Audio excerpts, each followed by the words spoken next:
Finally, we could talk. It's okay. It's a safe space. We could talk.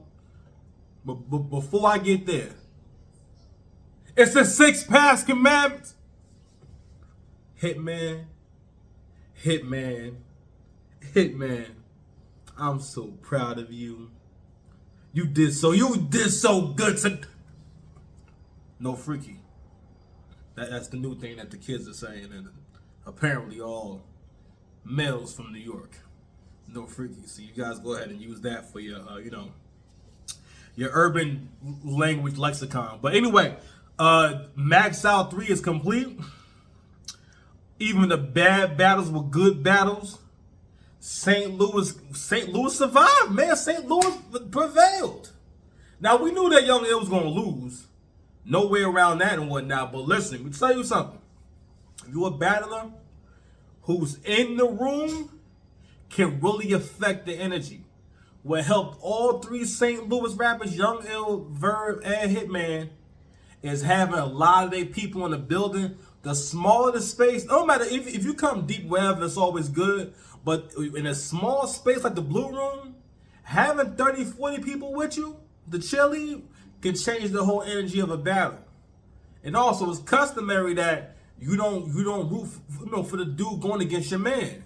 So you're not going to hear as much for the other dude. So you want to keep hearing the comparison of the whole room shaking for one guy, right? Plus his 40 cheerleaders, right? Versus if you just came with a couple of your mans, like A-Ward. A-Ward had Loso, I think Loso and Street Hymns behind him. Yeah. So anyway, but going back to your boy Hitman, so it was like Hitman heard my prayer. I've been praying about Hitman for a long time, to be honest with you. And I've been praying, I'm like, please punch. Please punch. I've been meditating on it. All right. I actually sacrificed the goat, which was very, very inconvenient, mind you. A hell of a cleanup. But anyway, Hitman heard my prayers. Hitman punched throughout the whole battle. He had clean wordplay.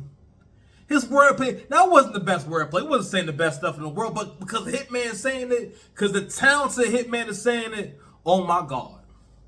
Oh my God. I was engaged the whole time. Hitman's raps were charming. I've never been this charmed in my life, man. Nah, but Hitman had a lot of moments. He even had no remixes. And he didn't even use show out like that. What Hitman was doing was he stayed on his opponent the whole time. His attack was more modern. It wasn't general. And also everything he was saying was hitting. Because in this era, ain't that much time for build-up. Everything count. You can give me a long build-up. But if the payoff ain't there, do you really, do you really, like, do you really want to hurt me? You know what I mean? Anyway, so everything Hitman was doing, it was paying off. All right. Also, Ill Will, Mr. William. I ain't gonna lie, be real with you. Not that I don't care about Ill Will. I kind of felt like Ill Will needed to be back on the big stage. All right. He needed to be back on the big stage. And I felt like in the smaller rooms, a performer like that is not really getting off as much. I mean, I liked him in the other battles. I'm like, no, but I feel like he belonged on the big stage. And maybe that's what was missing for me. Because I liked him versus Holla, right? And I like him in all his battles, but I didn't really feel like, oh my God, Ill Will is battling. I said, maybe put him on the big stage, it'll be more interesting. So when I found out this would be in the Blue Room too, I'm like, I mean, he gonna do some clever rapping, but Ill Will outdate himself in this performance right here. I mean, he just met the mark on so many levels. He pulled out the bucket in the third round to do his last trick and whatnot. You know what I mean? Played off of that. He had freestyles. After Hitman first round, he doing a Hitman impression and whatnot. And pointing out how country Hitman be sounding. Now I haven't practiced it, so I'm not going to do the Hitman impression because I didn't get a chance. I just left my room and came straight to the studio and started recording. Yeah, I'm working hard. Let that marinate for a second, like freaking performing for y'all. Like, I really didn't get in my bag on this fucking camera. But anyway, so I gotta watch it about 3 times. So I'm about to really be a blogger. All right, I'm about to really be blogging for y'all. You feel me? I'm gonna seriously blog this time. I'm gonna be watching battles like I was gonna say 3 times being too ambitious. I'm gonna watch battles 1.5 times or 2 times, and then I'm gonna come back and and cook. Bars is coming for all the battles, including SM13.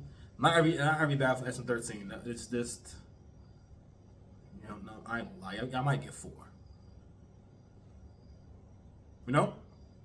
Can't be everything to you. I don't have to be perfect for you, especially not you.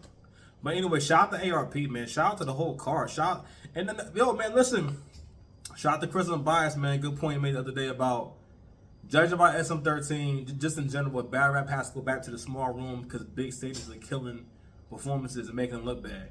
He made a good point about the last 2 max outs that it was a good event, but the battles weren't turned out how they should have turned out. Like i.e. Cassidy and Hitman. That would have came out better in the small room. It'd have been better. It just wouldn't fit Cassidy more. Everyone looks good in the small room. At this point, it's about production. And what's going to need to happen is production is about making the subject or whatever's going on look as good as possible. So that's what we're going to need. We're going to need the artists to look as good as possible. Fuck that big stage. And I don't even mean to be cussing on this channel. But anyway, bars are coming. I love y'all. Stay strong.